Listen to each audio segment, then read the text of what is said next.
Hi, you have tuned in to the Raging Aggron channel, and I'm the host, Djingis, not coach. Well, I am a coach and a host, but I'm a host of this channel, Djingis. Not coach, not just yet. So, today we're going to go through in this video we're going to go through the second team in the Pony division, in the Moon Conference. And we're gonna go through the Louisville Crobats. And the coach wasn't there to draft, so I drafted for him, so I can go through a bit of this, but not everything. And I feel like it's a very scary team to face, but it has a lot of 4x weaknesses. And yeah, that's all I'm gonna say for now before we go through everything. So as you can see here, Lando T is his first Pokemon, and it's his crystal user as well. We all know what Landitherian does. It's bulky, it sets up stealth rocks, it can be offensive, you can scarf it, you can do so much with this thing. You can even specs it if you want to, banded. So this is a huge threat in the draft league format, because you don't really know what it will do. I don't think I have to touch anything more on that thing, because we all know what it does pretty well. We also have a Mega T-Tar as his Mega. And the problem here for me is that it sets up the sand. And he gave me like the team he wanted, and then 2 backups for each pick. And for his 4 first rounds, I think it was, he got snapped on everything except for Mega T-Tar. So everything that he wanted in his first team. And then the second option he wanted was Volcarona, as you can see there. And I don't see Sand being pretty useful in his team, even though a Pokemon like Lando T can make use of it. T-Tar is a very bulky Pokemon, but it has that 4x weakness to fighting that you can actually exploit pretty well. It has a huge attack stat, and if you just work around the fighting weakness, it will actually be a pretty hard Pokemon to take down. And we all know what the normal T-Tar does, and Mega Tyranitar does it better in just all ways. So that's all I'm gonna say about Mega T-Tar actually, because it set up sand, set up stealth rocks. I'm pretty sure it can Dragon Dance, because why the heck not, it should. It gets Dragon Dance. I mean, a lot of these things are pretty hard to counter. I mean, they are not one counter for both T-Tar and Landorus. They are one, now that I think about it. But Pheromosa is not in this division, so not in this conference either, so he doesn't have to face that. At least I think so. I'm pretty sure I went over Pheromosa earlier. Well, next up we have Volcarona. And Volcarona is a Pokemon that you really need to be careful with, because it has a good special defense, good special attack, good speed, and with the Cribidance it's really hard to take down.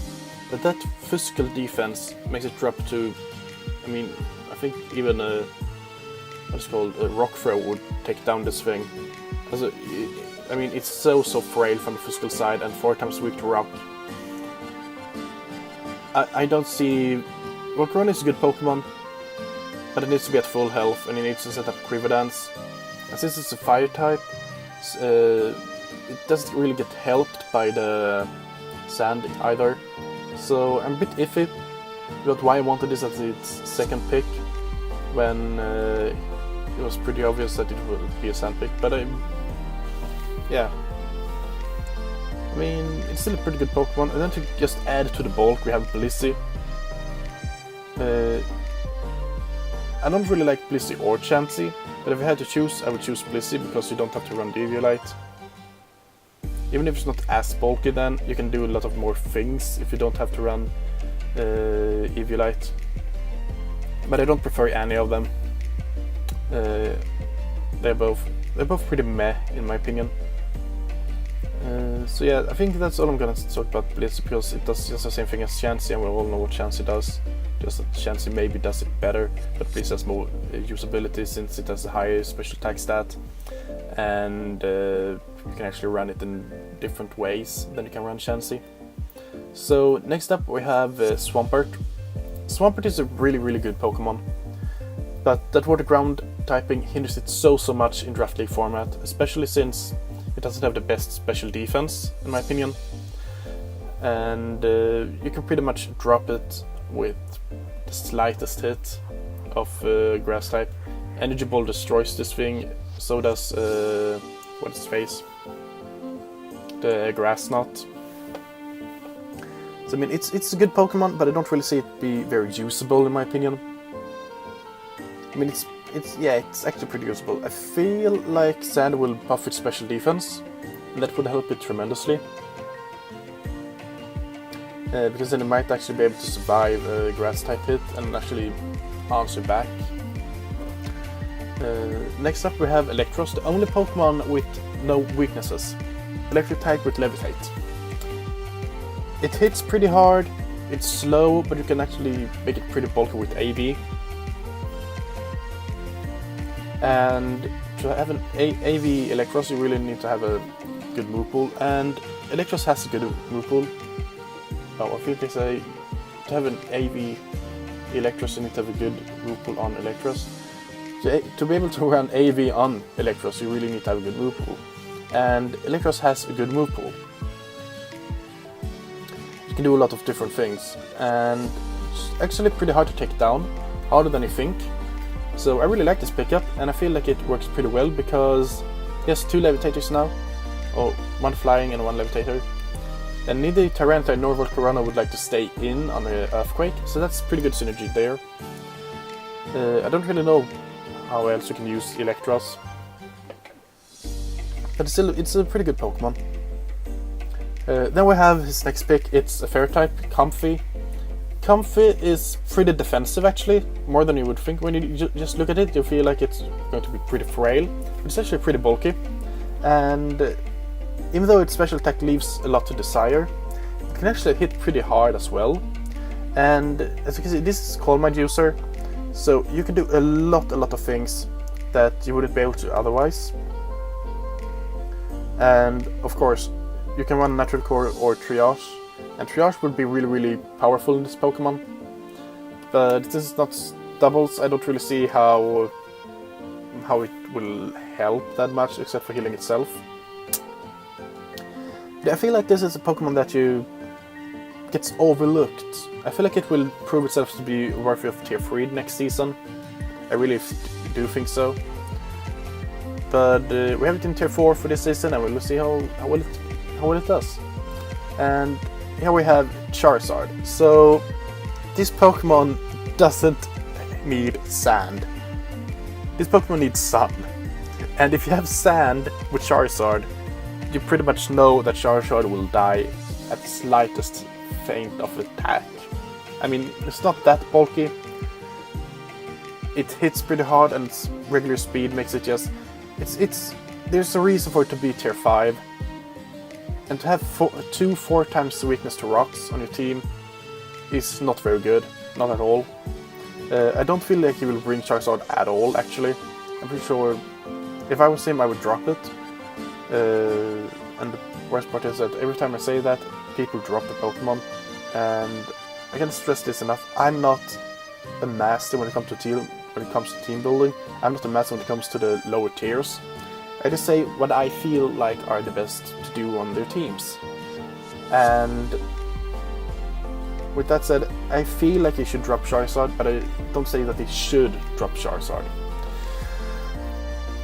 There are better picks out there than Charizard for his team, especially when he already has Volcarona that's 4 times weak to rocks. So that's all I'm gonna say about Charizard. Kommo. This is a really nice dragon type. It's pretty bulky, it has good attack stats, it's pretty fast as well. You can run it Scarfed and do some damage. Bulletproof will help it a lot. But it's 4 times weak to Fairy. It will drop to a Fairy type no matter what set you run, I feel like. I can't really remember max special defense, max HP, AV, how much it does there with Moonblast, but it still hurts. I know that much. Kumo is actually, I mean, it hits really, really hard. The only problem is that its signature move is a special move, and it's a physical attacker mostly. You can run it specially offensive as well.